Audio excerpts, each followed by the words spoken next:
dizer aqui, o povo só diz que esse controle aqui só pega na TV Box e baixar um aplicativo USB. Aí, USB controle, eu sei que eu configurei ele aqui no emulador mesmo, ele tá pegando.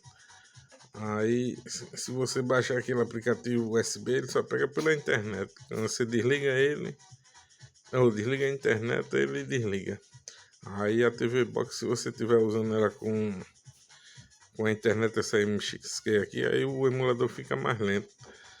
Aí eu configurei, tá pegando aqui tudinho. O pulo, tira. Aí só naquela primeira tela que o botão que você aperta tudinho